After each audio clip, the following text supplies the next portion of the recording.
All right, guys, welcome back to episode number 3 of the Totally Worth It podcast. I'm Kendall. And I'm Haley. And we are your hosts. Hello, dear. Hi. How are you?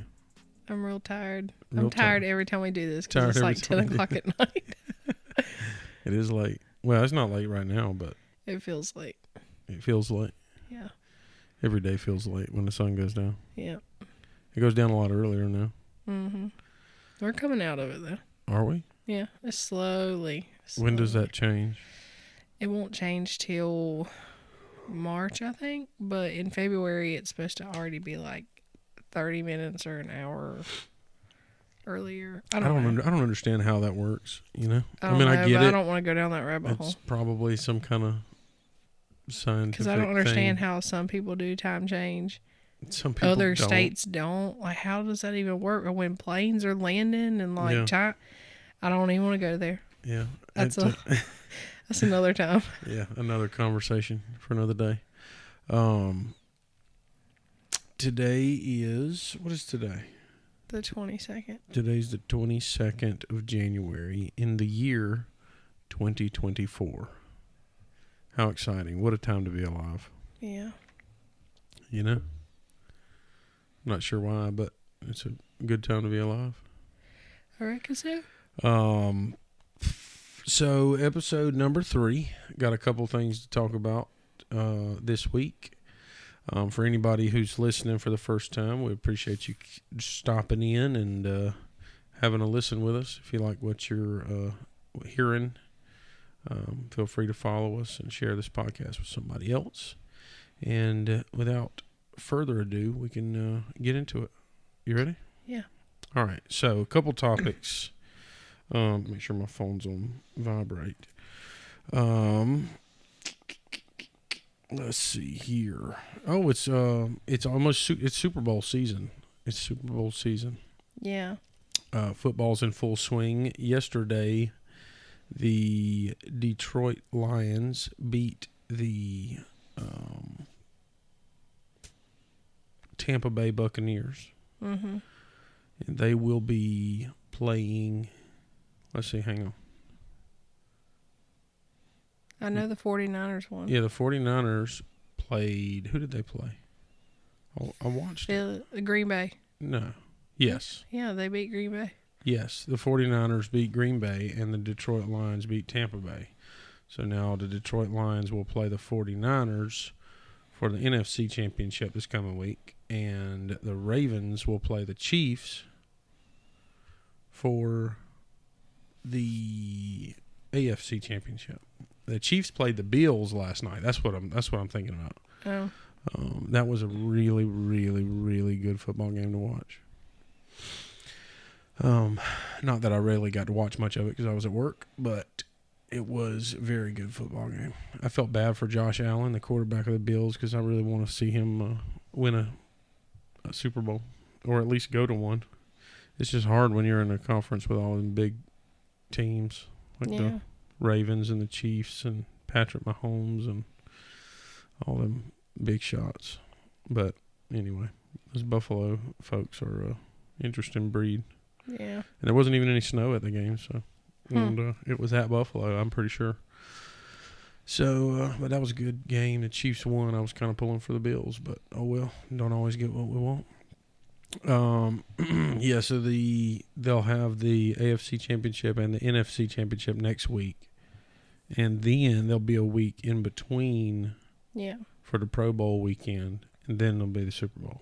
And I am off of work for the Super Bowl this year. Cool. So we need to plan something for the Super Bowl. Okay. Does that mean people have to come here?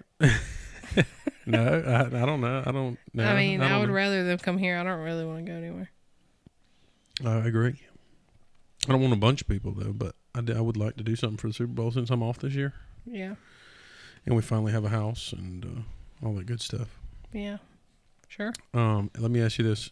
I know you're not a super huge football fan, but you are a Cowboys fan, which means you don't have anybody to pull for anymore. Like myself. Let's see. So Detroit plays San Francisco.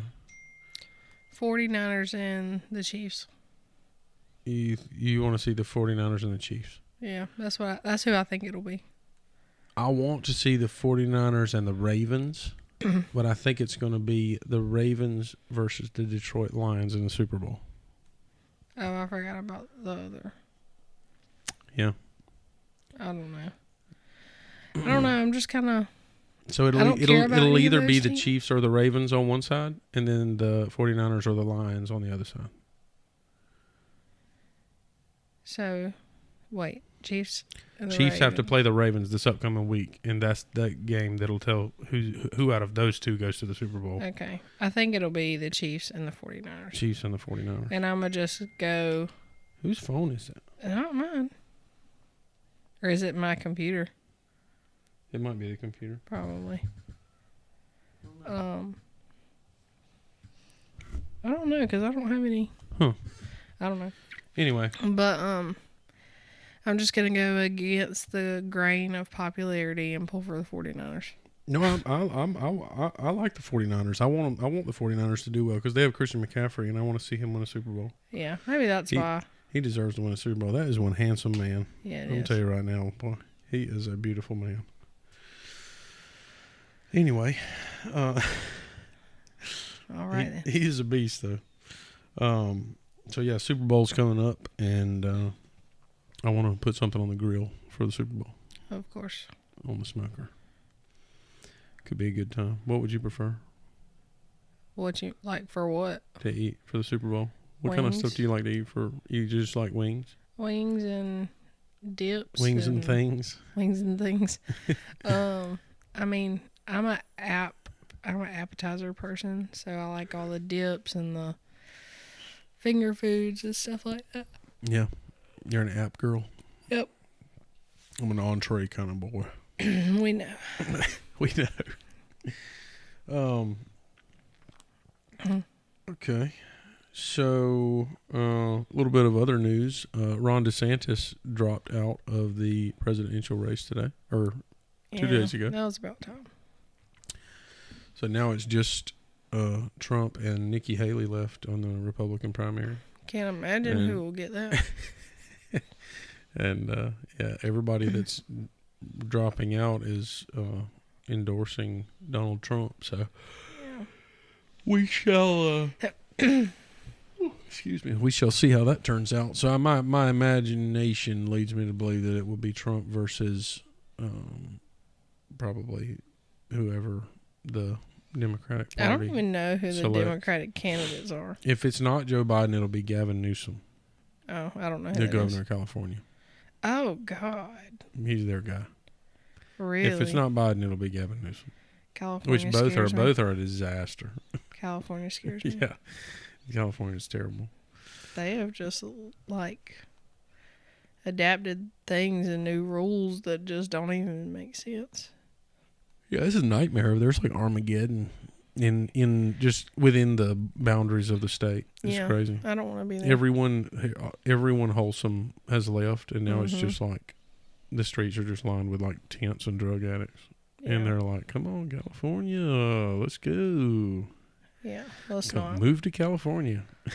I'm We'll okay. tax you 5 times higher, and You can only drive electric cars, Drug and when the a- power grid goes down, you're all stuck. drug addicts can live on your front lawn legally. Yeah, I don't want to go there. Isn't that great? Yeah, so there's that. Let's see here. Do you want to do the did we say we were going to do the kitchen thing? Yeah. First? Yeah. Why don't you do that? Okay, so my voice is going out. I apologize. What is one of your biggest kitchen fails? Like either went totally wrong, completely horrible. Just what was your biggest kitchen fail so far in life? I've had a lot of those for anyone who's listening. But what's like the first one that comes to your mind? Well, to preface it for anyone who's listening who doesn't really know us, I love to cook. And he's very good at it. I love to cook. And most people, or most men in their 30s, go either when they're not working, they go hunting or fishing or, whatever it may be. Hang on a second. And we're back. We had a little air conditioning issue. The heater came on. It was really loud. Yeah. What were we talking about? The food. Yeah. Kitchen fails. So most guys love to go hunting, fishing, whatever it may be. What I love to do is cook. So I like to go hunting at the grocery store and buy a bunch of stuff and cook food. Big fan of grilling. Mom cooked. My brother was the athlete jock growing up, and I kind of just stayed home with mom and cooked. There's nothing wrong with that. Super lame, but I love it, and I don't care what anybody says. But when you're talking about kitchen fails, in order to learn how to cook, you have to learn how to not cook. Yeah. Looking back, there's two things that I can think of off the top of my head, and one. Can't be honest. Excuse me, I'm sorry. One is shortly after we got our first house, when I cooked the pork chops. Oh man, that was horrible. When I cook, I like to cook meat. That's my specialty, is cooking meat of any kind. Yeah. And I never really cooked pork, as far as pork chops are concerned. Yeah. I mean, I've cooked pulled pork, crock pot, and that kind of stuff, but pork chops specifically, for some reason, I can't get them to not be dry as a bone. It's so crazy. I bought these little thin, not thin. Well, I guess they were kind of thin, but the little boneless pork chops. And I put some seasoning on them and stuff, and I put them in the oven and baked them, and they were like freaking hockey pucks. Yeah, I was just kind of like, look, you can cook a lot of things, but this one you should really just leave it to your mom. It was awful. Your mom makes great pork chops. Yeah, my mom makes a most amazing pork chops. But and I have made them like that, fried them before, and they've been really good. Right. I have. Right. But every time I do it, you refuse to eat them. You're like, I can't. I'm not eating it. Your house stinks. That is my biggest pet peeve is frying things in the house, because that smell of grease it reminds me of growing up. No, it gets stuck in your house and on your clothes for days. It takes days to get that out. That's days you get to think back on how good them pork chops were. And it just keeps reminding you. And I think what ruined it for me, because I remember going to my grandparents' house growing up, and you could smell it when you got to the front door if she was frying pork chops or chicken wings or something. But I really think it was from working in a sports bar and just being around the fried, the chicken wings, the oil, coming home smelling like it at 2:00 in the morning. That just kind of ruined it for me. And now I just hate the smell of grease. I don't want to be around anything that's being fried, or at least fried outside. Oh, God, I love it. I love it. I used to, I got a shop all this yawning. I used to come home from school growing up. I used to come home from school growing up, and my mom would be in the kitchen frying something. I mean, just every other night. And the whole house would smell so good. And then whatever she fried, she would use the grease that was left to make gravy with. Yeah. And I just don't even know where those times went, because that was the most magic. And I took all of that for granted. Didn't care a bit about it. But those were such good meals, man. Oh my gosh. Yeah. They were so good. But anyway, back to the pork chops. So kitchen fail pork chops, 1, Kendall 0. What about you? Mine would probably be, I was back in high school and we were in home ec. So, I mean, it's still a kitchen, so I guess it counts. But we were making homemade chocolate chip cookies from scratch. And I mean, we had the recipe. It's pretty much super simple, follow it to a T, and they'll come out perfect. Well, me and my group or whatever, I don't know if somebody just misread it, but it called for like, I don't know, like 1.5 teaspoons of baking soda. Yeah. Or baking powder, whatever. And we put 1.5 cups. And so, like when they were How cooking. did y'all confuse a teaspoon with a cup? I don't know, man. That's a This is lot. a bunch of like ninth grade That's a girls. lot. So, but at the time, like it didn't look any different. It was fine. So like we put these cookies in the oven, and when like they were baking, we were like looking at them and I was like, oh my gosh, these things look so good. We pulled them out. They were huge and they looked perfect. We were like, man, our cookies look so much better than everybody else's. Like, what did we do? And I remember our teacher came by and she already knew that we had messed up something. And when she bit into it, it was like you could just see it on her face. Like Disappointment. it was horrible. And so we failed, obviously. And didn't even get to like share them with the rest of the class. So I took them home and I gave them to people on the bus. Mm-hmm. And they were like trying to spit them out the window while we were going down the road. Oh, God. And so then I got home and I got off at my grandparents' house. And I went in because I was like, this is about to be the funniest trick ever. And I was like, Mama, we made homemade from scratch chocolate chip cookies. And you've got to have one. They are so good. What? And Why would y'all do that to her? That's so mean. She bit into this thing and like she said, this tastes like a salt block. It was horrible. We failed, but we thought it was the funniest thing ever. And we got so many people with it. But they were huge. Like they were like gigantic hockey pucks, basically. That's gross. But it's nasty. Yeah, I mean, and besides, I don't know. I'm sure I've like burnt things along the way, but that's just like the first thing that came to my mind when I read the little prompt. Yeah. You know, I can't really recall anything that since we've been together that you've like just specifically like bombed. I mean, food wise. Well, I appreciate that. I can't really name anything off the top of my head, so that's a good. I think there's been things that we were like, oh, next time we should like swap this for this. Or we should might just make not it a little do bit this better. Or anymore. just, like wasn't horrible, but wasn't really great. Yeah, that's true.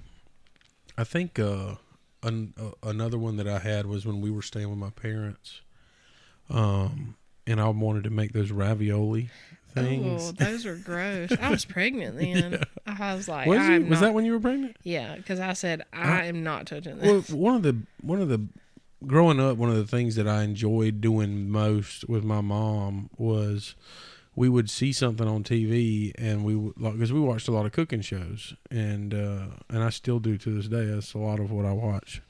And when you see something that one you've never made and looks really good, you want to go and buy all of the stuff to do it with and then come home and do it.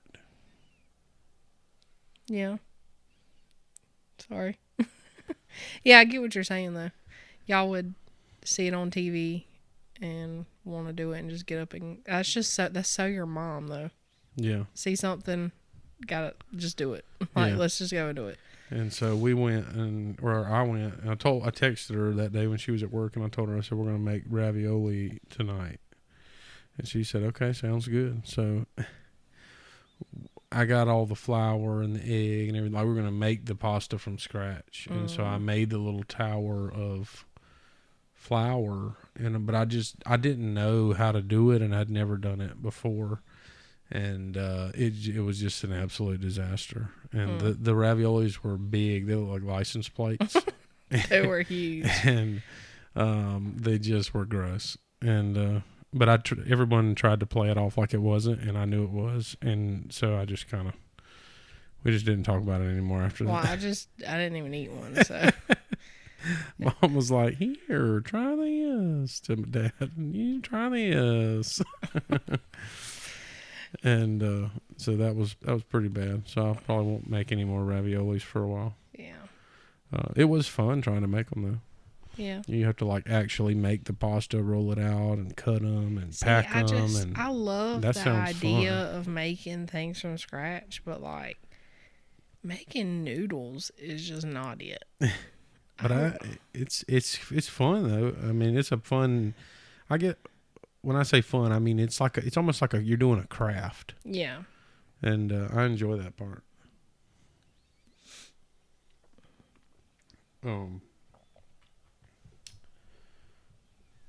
Yeah, I think that's probably. There's nothing else on your kitchen fails list. That was really it.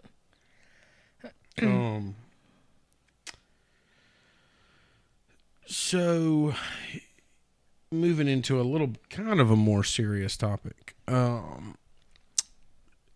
So it's no secret that our parents' generation is in their what?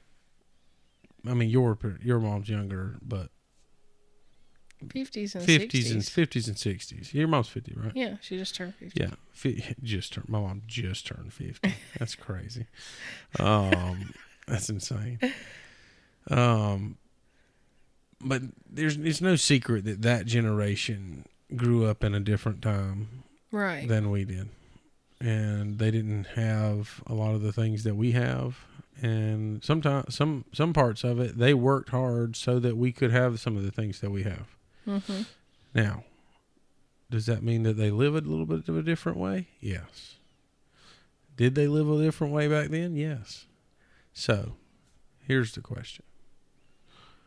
What are some things that the boomer generation, our parents' generation. Our parents aren't the boomers. Then what are they? Your grandparents are the boomers. So what are our parents? They're just generation whatever. Generation whatever. They have a name, though. Yeah. I thought they were the boomers. No. I'm pretty sure the boomers are your grandparents. Because they're the ones that were born from the, I could be wrong. Can I, Google? Yeah, look it up. Okay. I'm curious. Age range for baby boomers. So,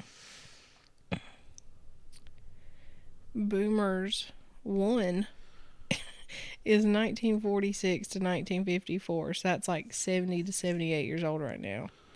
And then boomers 2, it says AKA Generation Jones. Generation Jones? Yeah, is from 1955 to 1964, and that's ages 60 to 69. And then Generation X. So they're Generation X. Generation X is 1965 to 1980, which is ages 44 to 59. Yeah. So your dad is a Generation Jones, and your mom is Generation X, and so is my mom. He's a Jones, and mom's is an X. Yeah, because the baby boomers are the ones who were born as a result, after the war. Mm-hmm. Where there was peace everybody and everybody came was home, and then everybody made babies, and all them babies were the baby Yeah. boomers. Okay, yeah, I get it now. So your grandparents are the baby boomers. So, back to the original question. What are some things that your parents' generation does or says, or things that they do or believe that really, really just gets on your nerves? Oh, God. There's so many. And I really feel I definitely feel it's more, I don't know, because your dad's a good bit older than my mom. That's a 15, 20, my dad's not 20 65, 66. No, there ain't no way. You think? Maybe. Your mom just turned, he's 58? They're the same age difference than we are, as we are. 6 years. Yeah, so he's... Yeah. Yeah, roughly 64, 65. Yeah. So, my mom, not so much. But, your parents... I guess the 60-year-olds right now. They just... And, I believe in hard work. Mm-hmm. You have to work for... I believe in working for what you have. Yeah. And I'm not saying that... I don't know. It's that generation believes that you have to work so hard and basically kill yourself. Like, they believe that the hard way is the only way. Yeah. And I'm not talking about like cutting corners and like doing a half butt job. Mm-hmm. I just mean like there could literally be an easier way, and they're just not going to do it. Yeah. And they are not going to listen to anything that you have to offer. Oh yeah. Like, it could be, hey, if you use this instead of this, it would take you like half an hour less. No. Well, this is how my daddy or she did it back in the day. That's how I'm gonna do it. It just, that irks my nerves so bad. Like, just try it. Yeah. Just try it one time. Yeah. Well, what's something specific? Do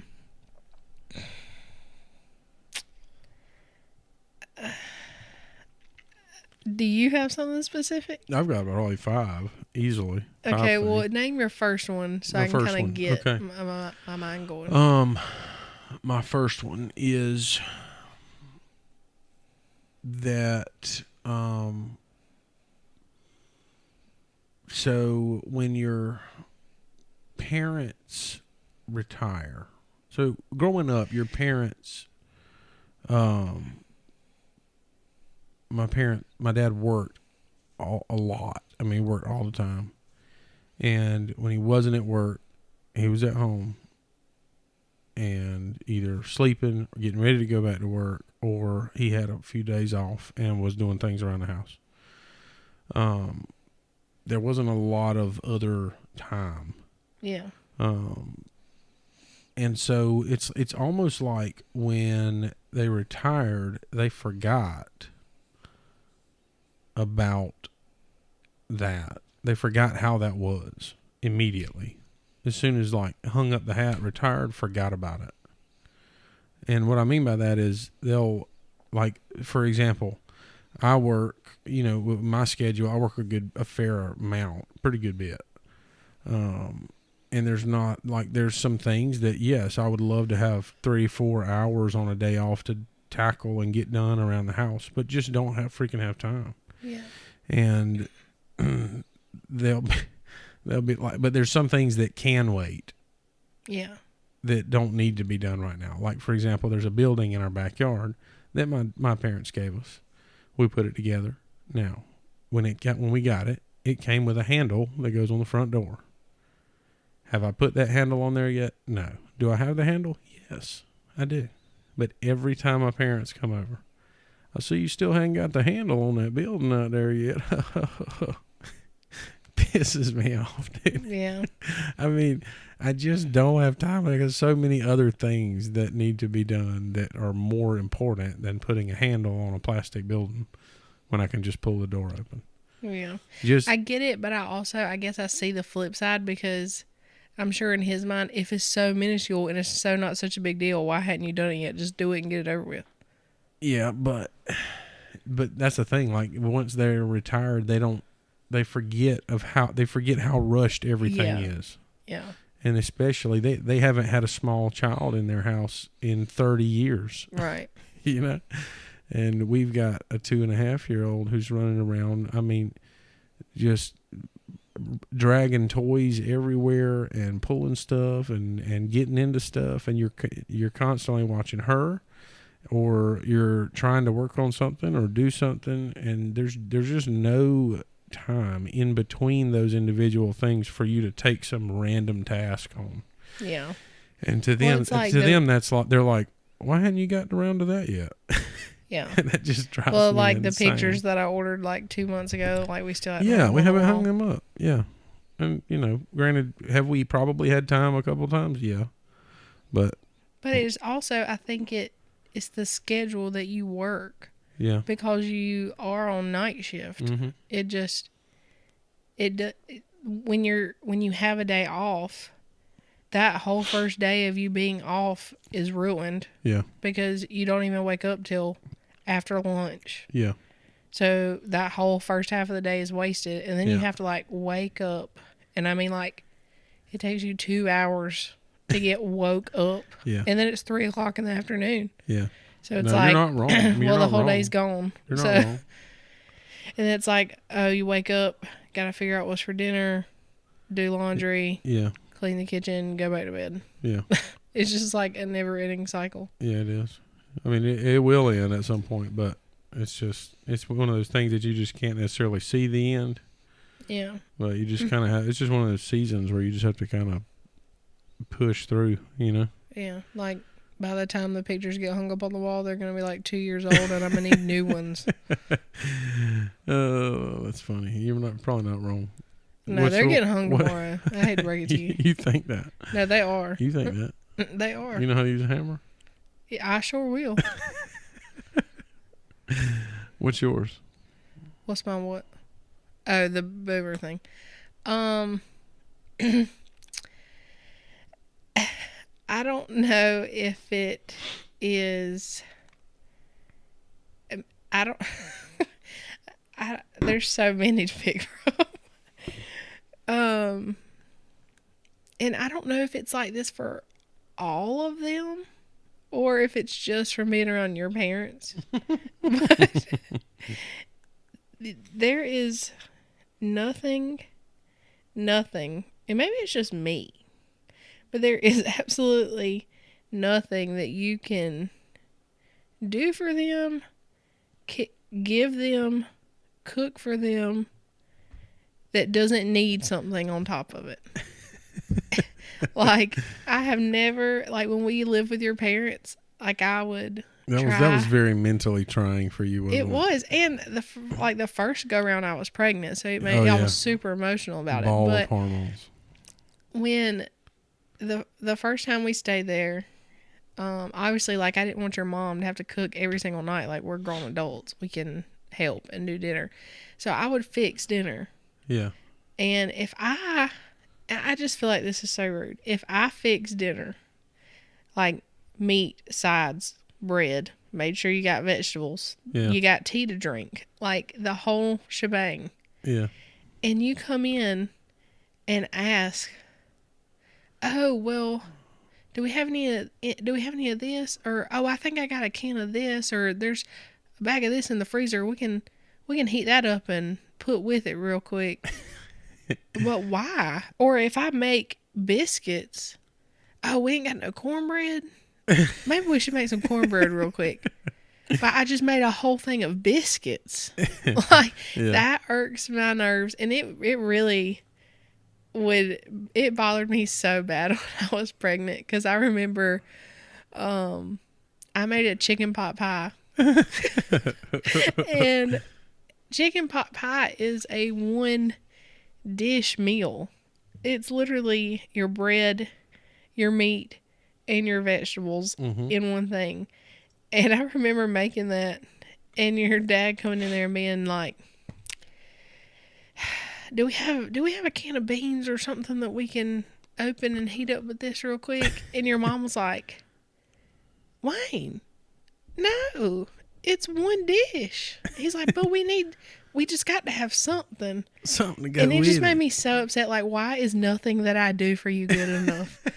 And the reality, though, is that is 100,000% not the mindset.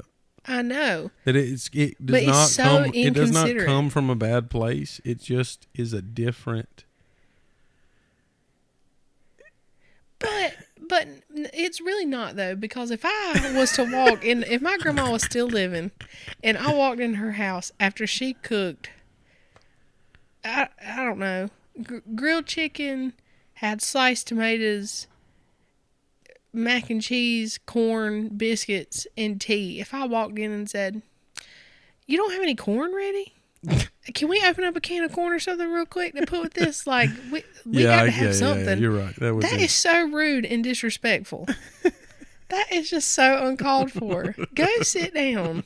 This person slaved their butt off to make you dinner. Now shut up and eat it. That is so funny. No, I'm with you. I agree. I agree with you on that. And I don't know if it's boomers in general or if it's just, or not boomers, but Generation Jones. Yeah, maybe Generation Jones had it going on. Yeah. I guess. I don't know. Oh, I got one more. Okay. So that generation believes in working hard. You work your whole life. You retire. You've got retirement. You live the rest of your life. You leave a will. Whoever dies, they got, who gets what, all this other stuff. I have never understood, and this is probably going to make me sound like a prodigal son or something, but if you're alive and you have money of any sort, and your grown kids, especially in like today's time when the economy is horrible, Yeah. and it's hard to just be an adult, like a young adult right now. Yeah. And they're a young family. They're trying to get on their feet, get established, get a house, land, whatever it is. And you have the option and you have the capability to help them, but you don't. You let them just struggle because, oh, well, they're going to get it when I die. But it's going to make them strong. It's going to make them strong. It's going to make them strong. And I'm sure it will. Yeah. But at the same time, why would you want your children to suffer and struggle? Like, I understand that it is good for kids to learn the value of hard work. If you know that's what they need, Yeah, that's different. But, like, if Joe comes to us at 22, say she's, like, not married. I don't want her to be married at 22, but I agree. She's working her butt off. She's got a good job. She's responsible, and she's like found a house or land, or she wants to build whatever it is. And she's like, "This is what I'm thinking. This is what I know I can afford." Yeah. Whatever it is, if we have it, why would we not? Yeah. Who are we to be so selfish to not help our child? But that generation believes like nobody gets anything until you're dead. And I get it. It's an inheritance. Yeah. But my thing is I would want to see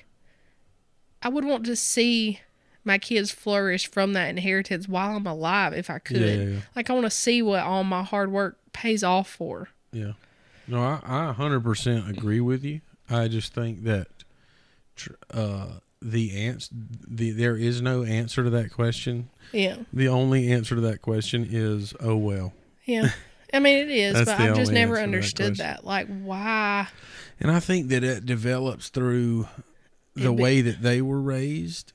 And you also have to look at the time that they were raised in. Yes, they had issues and economy issues and whatever it may be growing up, but also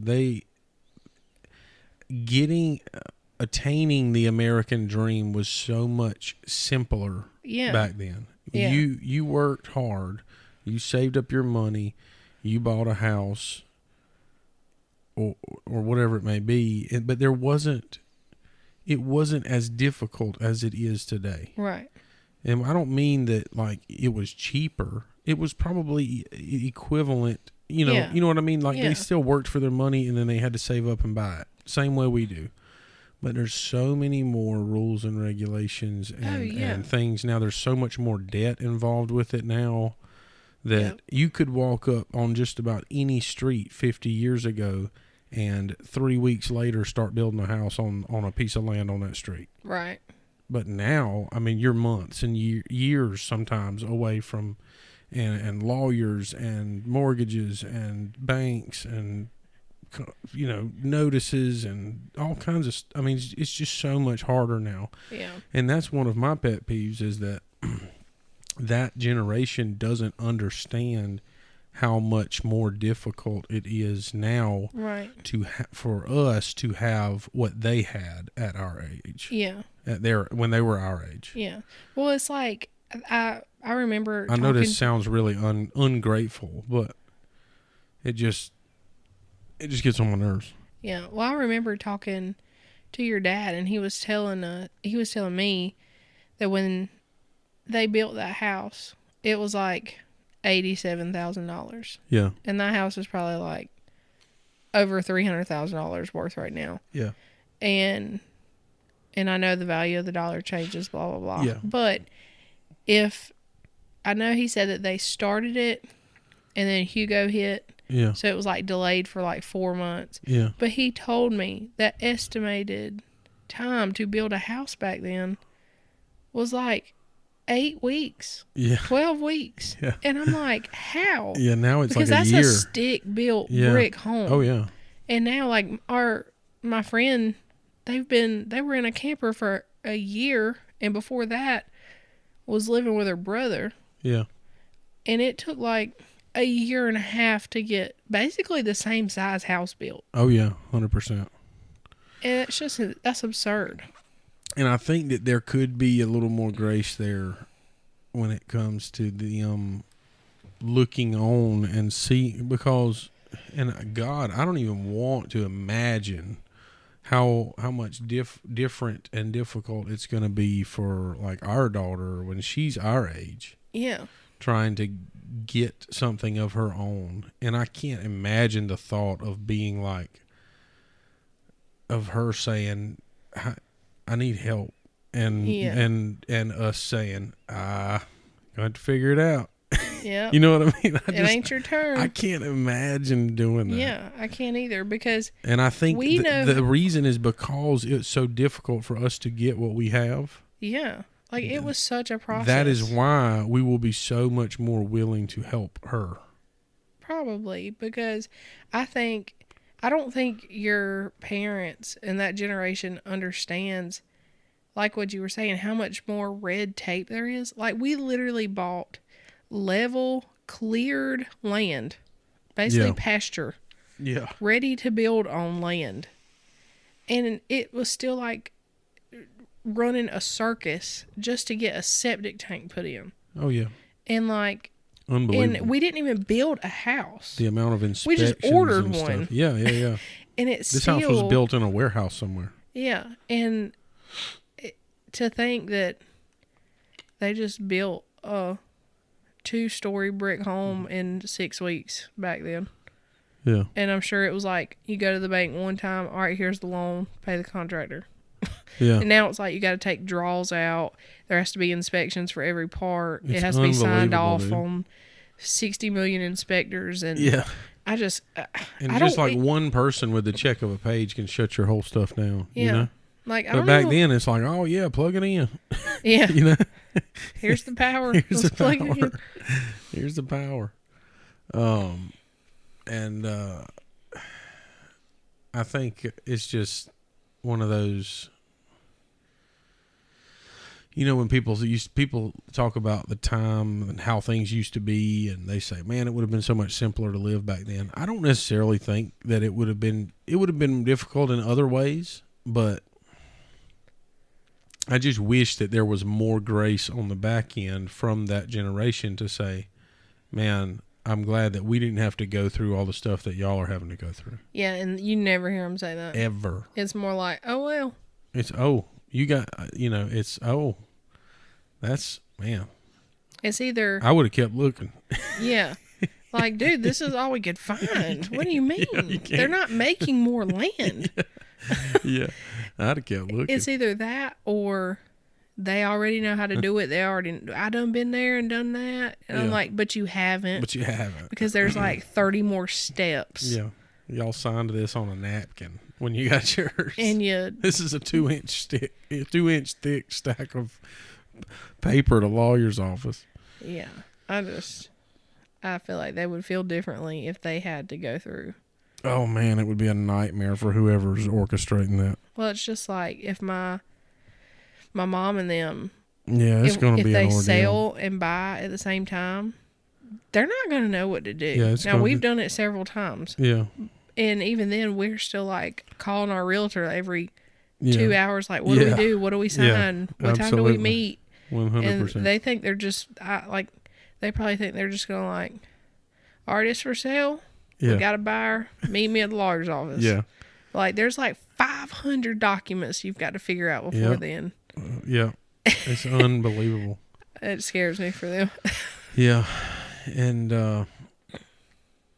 I think that if I had to say one more, I know we're heaping on the garbage pile of our parents' generation, but one more is that, and this one just really burns me.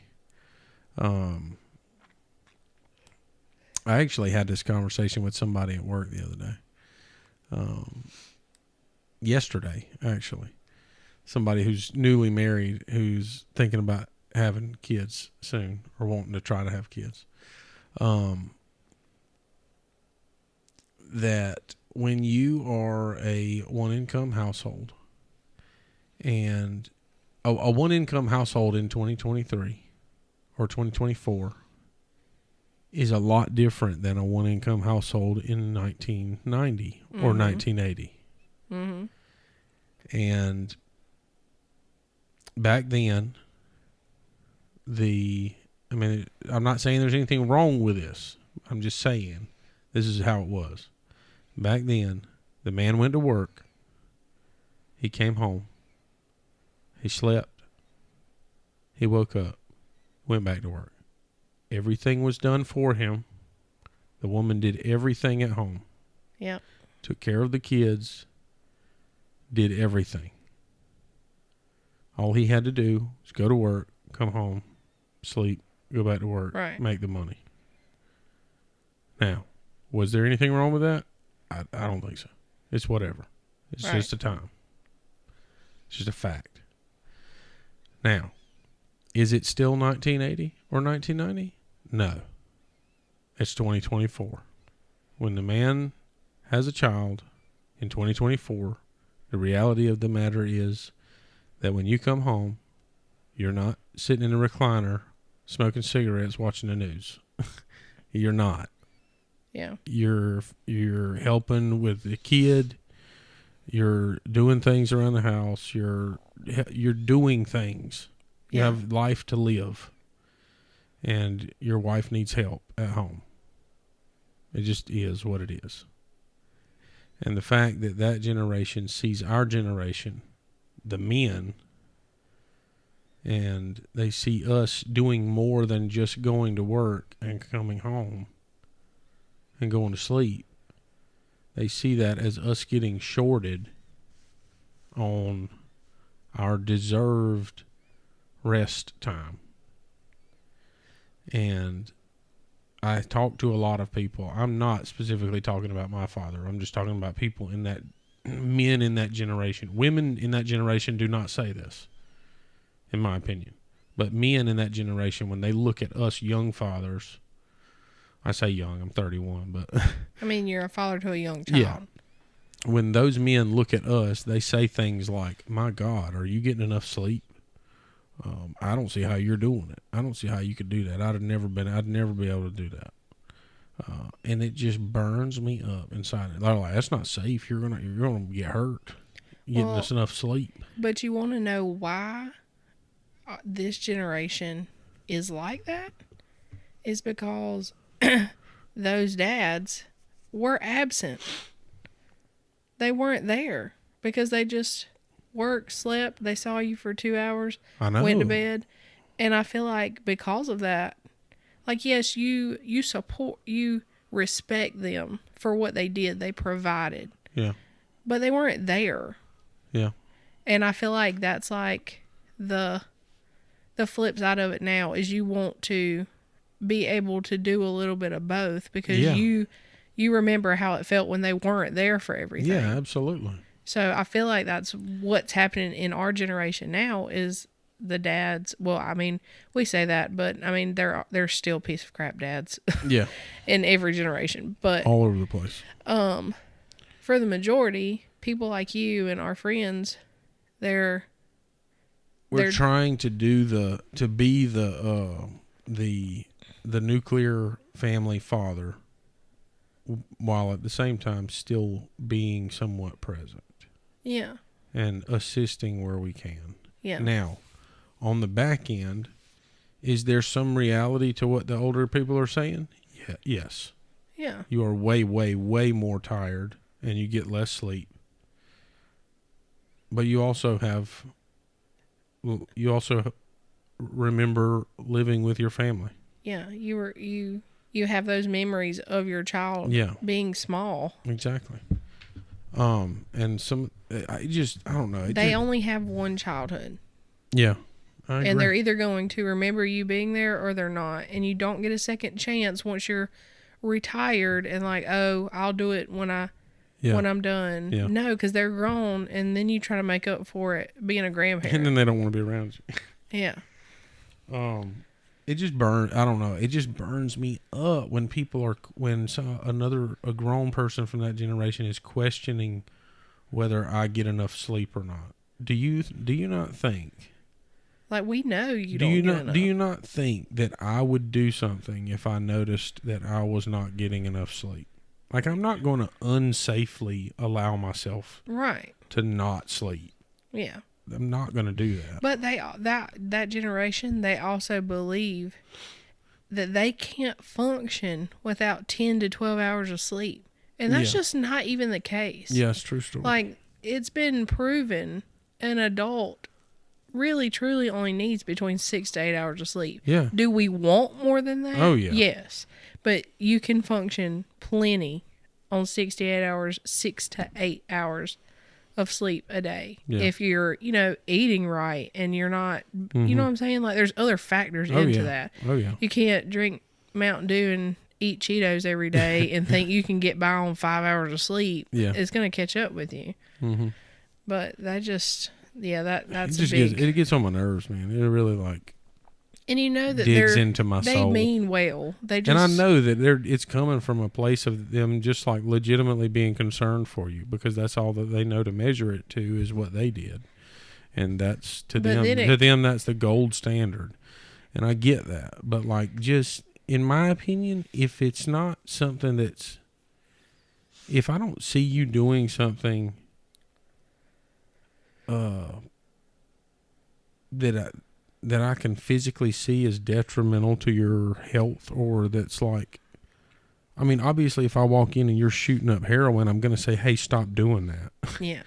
But I'm not going to intrude on your way of life and say, hey, I don't think the way that you're doing things is a good idea. You know what I mean? Well, like that, you're an adult. It's your decision. And also, you do what you're going to do. The one income household aspect of it, it's still not really a one income household, because at this point in life, your wife probably has some form of like side hustle that she's trying to do to help. Yeah. And so like the role of being a, I guess, housewife or mom, whatever, stay-at-home mom, that hasn't changed. Like, you still raise your kid, cook, clean, all that stuff. And then there's plenty of moms that do all of that and work, and they see their kid just as much, if not less, than the dad does. Mm-hmm. And it's a struggle in today's society between, do you go to work and let other people raise your kid, and you see them for 2 to 3 hours in the evening, put them to bed, do it all over again, or do you sacrifice the pay cut to give your child those memories of a good childhood, and being home with them? Because there's a value to both. Yeah, there is. And one, your kid's gonna grow up and say, my parents worked to provide. They both worked. And then on the flip side, they can grow up and say, my parents worked and sacrificed a lot, so they could be with us. Like, I don't feel like there's disrespect either way. Yeah. It's just a personal decision. Yeah. Yeah, it's aggravating when you think about when you try and predict how your child is going to feel about the way you raised them. Yeah, because they might grow up and think they weren't there. They worked all the time. Yeah. Who cares about money, you know? Yeah, like, you should have been there. And then the other one could be like, God, they never left me alone. Yeah. We had a lot of memories, but we freaking ate bologna every day. Yeah, like, and it's so hard to find that happy medium now. Yeah. Especially now, because everything in this world is just like, hey, look, you need this. You got to have this. It's stupid. There's so much outside pressure. outside influence on the family. Which kind of leads me into the next, and I would assume final topic is, so you and I had some conversation this past week regarding stress. And we were both a little stressed out.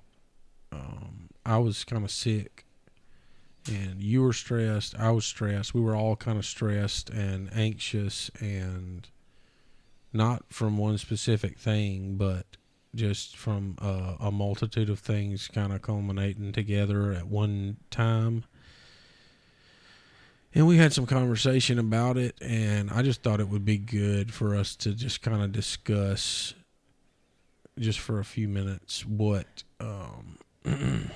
because there's a lot, and I know this for a fact because I see it at work all the time. There's a lot of couples that are our age who, whether they have kids or not, do not know how to discuss their issues or worries or stress things. They just don't know how to discuss it with each other, so they let it boil and boil and boil, and then they just stab each other with it. Yeah. And I'm going to be honest with you, I felt like stabbing you with it this past week. Yeah. And I felt like you did too. Yeah. And I don't even rightly off the top of my head remember what specifically started it. Do you? I mean, I know you were sick, and I was sick, and I was not having it. Yeah. You were sick and tired, and you were still going to work, and I was just like, just do something about it. Yeah, you were pissed.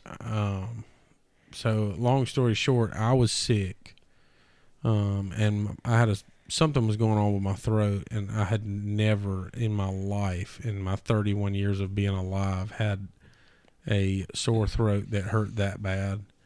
And it was just like the pain in my throat was so crippling that like I couldn't even swallow without it being excruciating pain. And now you've passed it on to me. So I just stopped drinking water and like stopped eating for like 2 days, and I was just an irritable piece of crap the whole time. And I was super tired, and I was going to work, and this was my long week to work, and it was just a whole lot. And then the first thing that I don't even remember what you had messaged me about. So you had a death in the family. Yeah. So there was like plans and stuff going on for that. And it was just all of this stuff culminating together. And I was just, I'm not going to say at wit's end, but I was stressed out to the point to where I didn't want to discuss any new things. I just wanted to make it through the crap that we were going through at the moment and be done with it. And we got to talking, and you had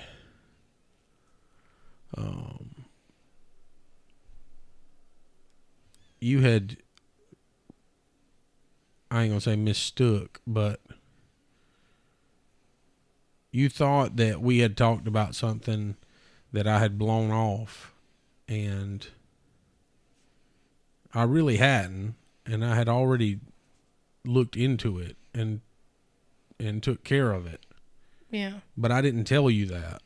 Yeah. And it did seem like I didn't care about it. Yeah, it seemed like such a butt. Yeah, and when you asked me about it, it really just like, I was like, what the heck? I can't have another thing to defend. And I was just... It was just a bad week. It was a bad week. Between you being sick. Yeah. I had a death in the family. And like, we knew that it was coming from last weekend, but it's one of those things like, it's like one thing after another. You're trying to guess when you're going to have a funeral, but you can't tell people dates, and then like work schedules, and then they needed you to sing, and you weren't feeling good. And it was just, It was just very And on top stressful. of that, there was like multiple people that were like, "Man, you need to get some rest, man." Yeah, and then that That really so just much. freaking pissed me off. And it's weird because, and what I was thinking about while I was at work was really the reason that I wanted to talk about it was because of how differently it affects both parties. Yeah.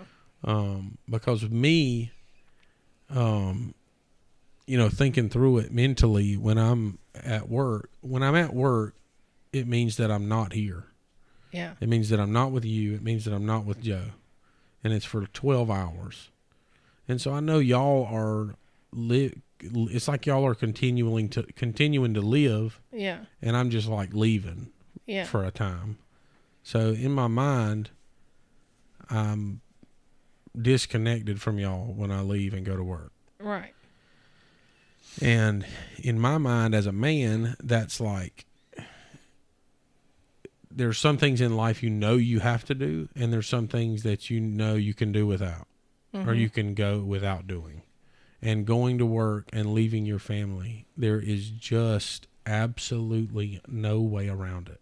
You have to do that in order for your family to thrive. Right. In this model. And that just like that's where my what's the word, my origin of stress stems from. Yeah. Because I want to be here and I want to be involved and I want to do things, and I was so sick and aggravated and stuck at work, and we were shorthanded at work. So we were like, going hard at work. And then there's like text messages coming from home and kind of like reminding me that I wasn't at home, that there was still things going on without me. And it just really like sent me south real quick. Yeah. But it wasn't on purpose. It just affects me in a different way as the husband. It affects me more in the sense of I know that I'm not there, and that depresses me. Yeah. And I know that I have to be here doing this, but at the same time I don't want to be because I'm sick. And it was just a freaking bad week, man. Yeah. It was definitely a bad week. But I know that it affects us differently because of what you had explained to me about how your ordeal happened the other night. And yeah.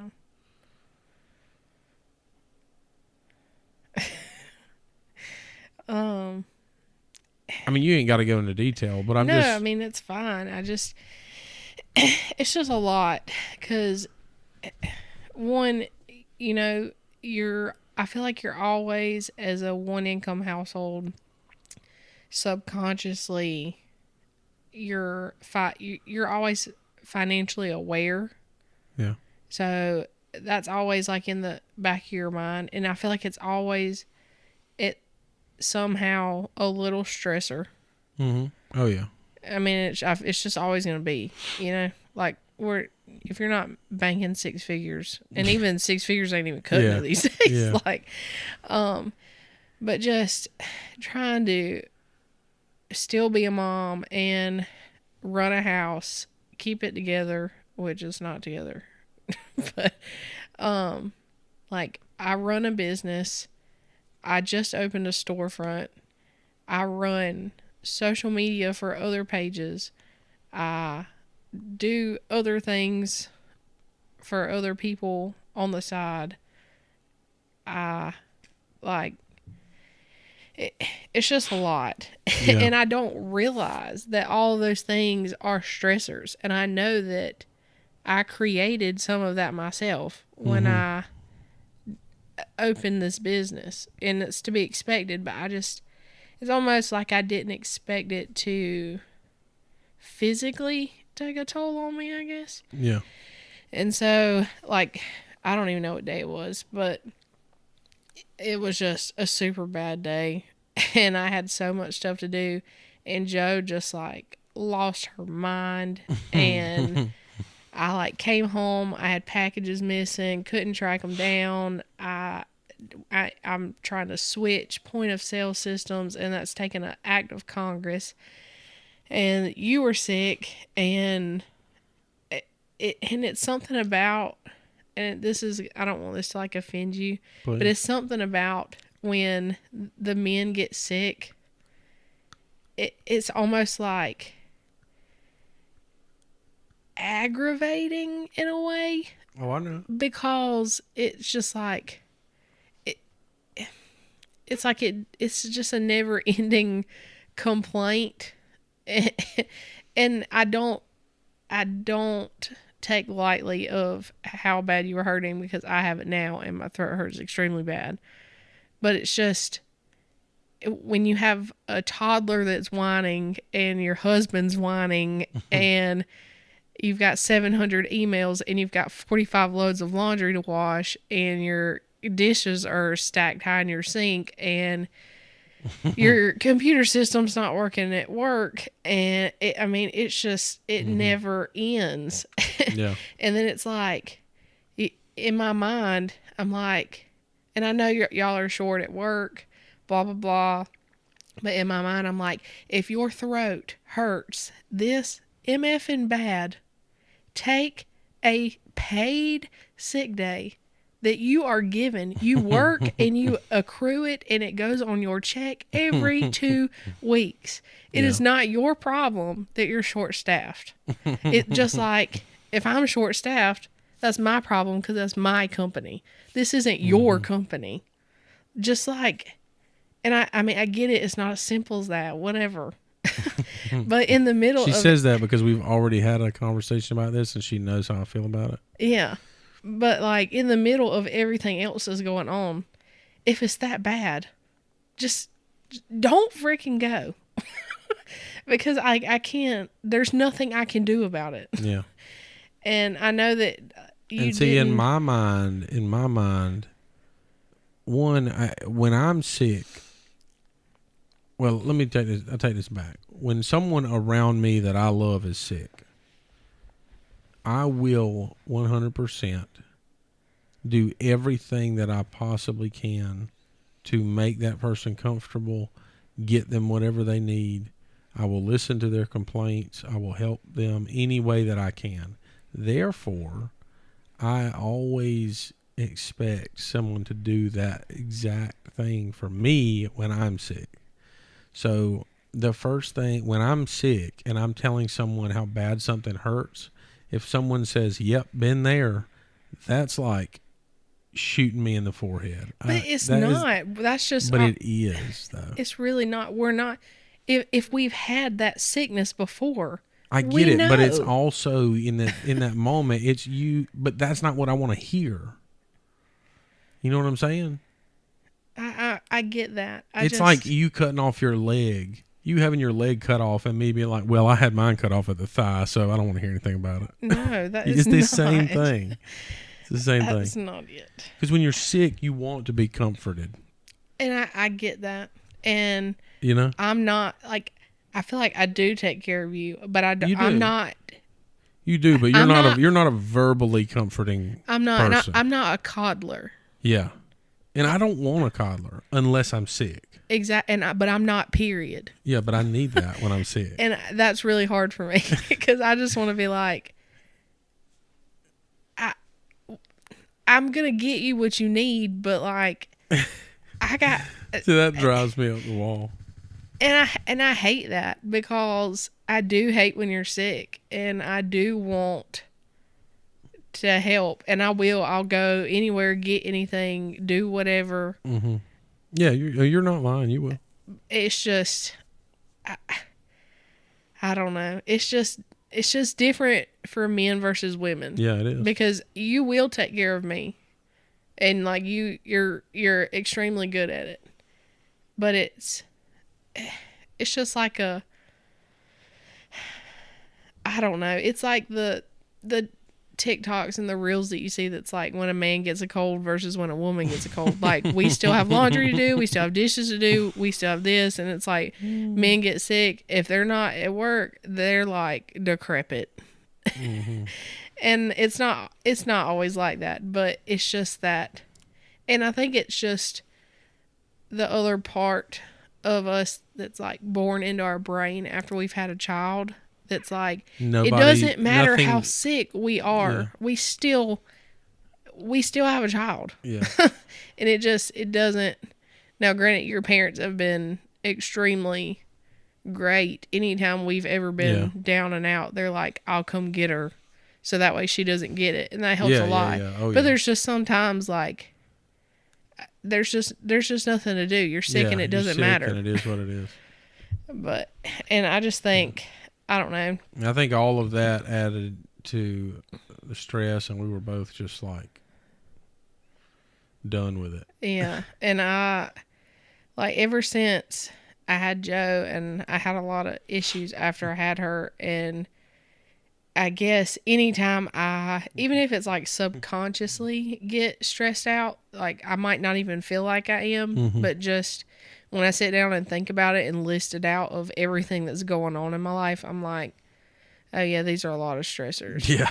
But I've been getting these, like, I guess it's anxiety attacks. I don't know. And I guess I've had more. That's what I think it is. I guess I've had more of them than I realize.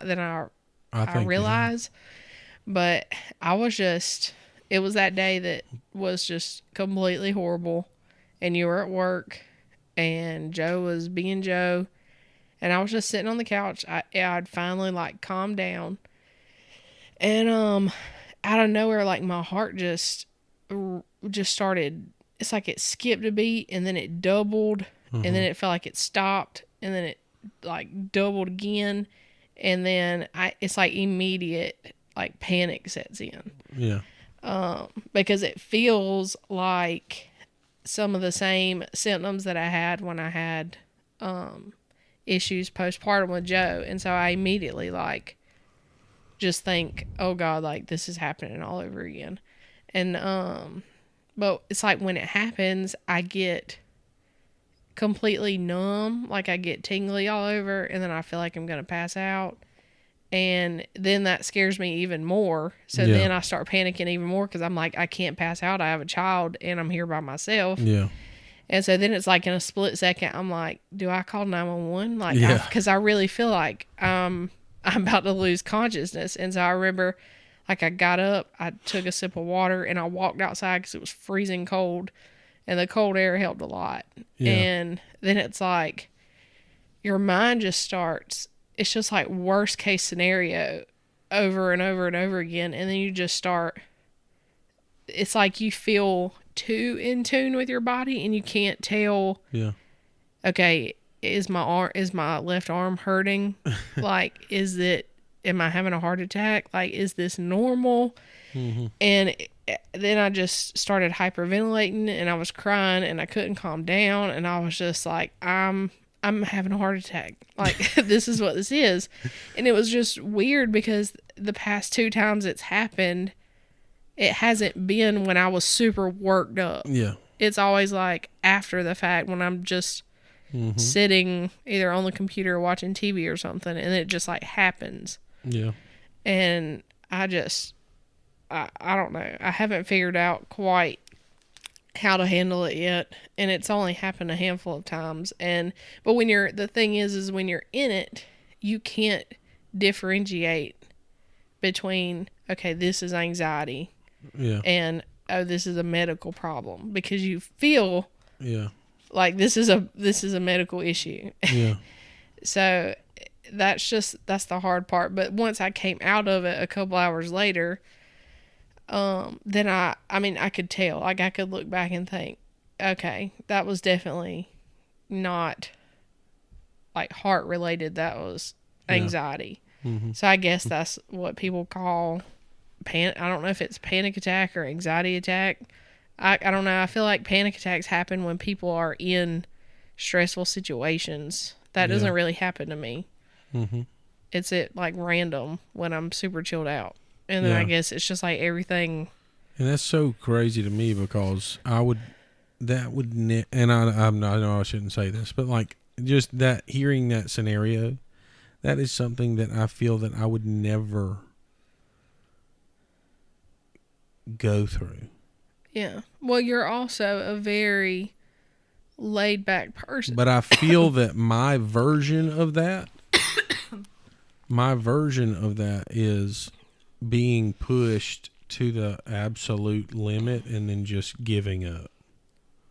As far as mental and physical exhaustion with packed schedules. Yeah. That's my version of that. And I feel like there have been times where we've had so much stuff going on that I'm just, working, and we're doing this and this and this and this. And I'm thinking, if I can just get through this one day, then I can recharge, or I can be okay. And then halfway through that day, I'm like, oh my God, I don't really know if I'm going to make it through this day. Yeah. And I think like that's my version of what you're saying that you went through, but not necessarily in the same sense, but that's kind of my version of that for me. And it's so different between you and me of how stress and anxiety affects you versus how it affects me. And it's weird because I say that I'm not, but I guess it's more of I wasn't. Like I didn't have these issues growing up, like in school, even like early adult. Like I was never a super anxious person. Yeah. And I didn't stress about anything. Like I didn't get like, test anxiety or like social anxiety. Like I never had any of that. But my sister does. She has it extremely bad. And so it was always hard for me to, I guess, empathize with her. Be compassionate towards her. Because I didn't understand it. And honestly, I don't even think I became this anxious person until I was pregnant. Yeah. And then I just feel like it has not stopped since.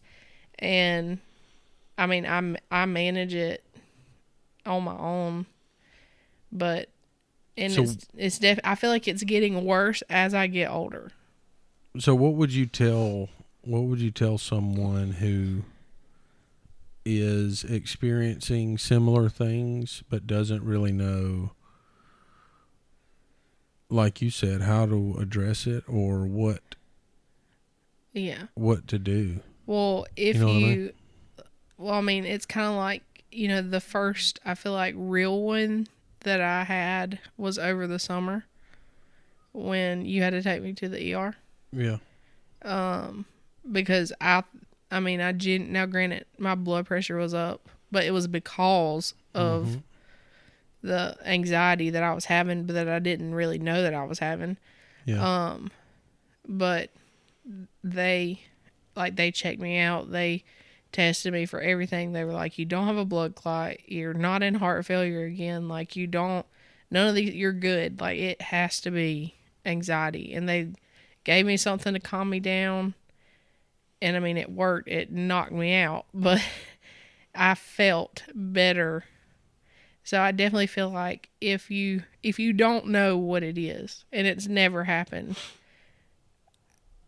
I would definitely say the first time, or whenever you realize, okay, something's happening, I would go and get checked out and rule out everything, because you don't want to. And I think that's almost another part of where my anxiety comes from, because when all of that stuff happened postpartum with Joe, I tried to sweep it off, and I was like, I'm just exhausted. I'm a new mom. I haven't slept. Like, I just got home from the hospital. Like, I'm just tired. Yeah. And then it was not that at all. And it was a lot of other things. But I definitely think you should, I'm not saying run to the ER, but if you feel like you should, definitely go. Make sure everything is clear, that you don't have any other issues going on, and then focus on what you can control. And that was my thing the other day when it happened, when I slowly started to calm myself down. Like I was talking to my mom, and she was like, you have to take like super deep breaths, and it hurts so bad when you're trying to do it. Mm-hmm. But it really does help. And then as you're, I guess, calming down, you have to start thinking about like, okay, all these stressors I can't control. There's nothing that I can do to fix things right now. So what can you control in this moment? And I just immediately got up and like, I cleaned our room top to bottom. I organized our closet. It was just giving me something to do that made me feel in control. Mm-hmm. And I also spent like a good 15 minutes of just like praying, because I was like, Lord, I don't know if I'm dying or if this is anxiety, but if it's anxiety, then I need you to just calm me down. And if I can't calm down, then I guess I'll go to the hospital. But like, Lord, you've got to intervene now. Yeah. But there's all kinds of things that you can do, and I could tell that like my heart rate was still high. So like I took like my blood pressure medication, and like a lot of people, they'll use, you know, like CBD things to calm them. And I never really understood that until the other day when I took it. Yeah. And I didn't even take like, I mean, they're like gummies. And I didn't even take even half of one. It was like the smallest little bite. And I could tell there wasn't like a high from it or anything like that. It genuinely like just made me calm down. Yeah. And it brought me back to reality very quickly. Sure. But there's lots of different things, but I would definitely I'd say at bare minimum, at least talk to your partner about it. Yeah, because if they don't know, they can't help you. Yeah, if you hide that stuff from your significant other, it normally doesn't end well. Yeah. Because they don't know what kind of boat you're in, you know. Yeah, and then it just happens one day and they're around and like, they don't know what to do. Yeah. But it's crazy. Yeah. Stress affects us all differently. Yeah, and it's just so funny, like, to hear you talk about being stressed out. You even talk about it in a chilled way. Yeah. And I just want to be like, you don't get it. I get it. You do get it. It's just in a different way. It's a different way. Yeah. And it's hard for the other party to understand what that different way is and how it is equal to theirs. Yeah. That's the real battle. Yeah. Because subconsciously you're thinking, yeah, he might be stressed out, but he's not even close to what I am. Yeah. Or vice versa. She doesn't even know what the kind of stuff I'm dealing with. Yeah. And that's why it's so beneficial to talk about it. Yeah, it is. And I also think a big part, I don't want to say a big part of my problem, but I can't tell people no. Yeah. I'm such a people pleaser, and not as in I'm going to change me for anybody else, because that's not going to happen. But I can't, if people need me or ask me to do something, she can't say no. I can't say no. And so it's like I add so much onto my plate, and I can't space it out. Till the plate turns into a tray. Yeah, and then I'm drowning, and I'm like, God, I promised this person I would do this for them, and this, and this, and this. And I really had to just learn to say no. And then I always feel so guilty, and I'm like, but what if they really needed that? And then I have to tell myself, like, I'm not the only person in this on this planet that can do these things. That's a fact. But it's just hard when you're that type of person. And I know there's like, I don't know what I am. I know there's all kinds of like personality tests that tell you what type you are. I would be interested to see what your personality. We should do it. What's it called? It's a. We can look it up. We'll look it up. Yeah. There's a bunch of different ones, but there are some. Maybe there's we some should good ones. take the test over this next week and then come back and talk about what types we are. Yeah, we can do that. Yeah. That'll be good. That'll be cool. Yeah. Yeah. But that was good. Yeah. That was a lot. I need something to drink. That was a lot. I need something to drink too. You got anything else to add? No, I'm good. You good? Yeah. All your peace spoken? Yeah. All right. All right, guys. We appreciate you listening to week 3 We'll be back and we'll see you again in week 4. Hope you guys have a great week.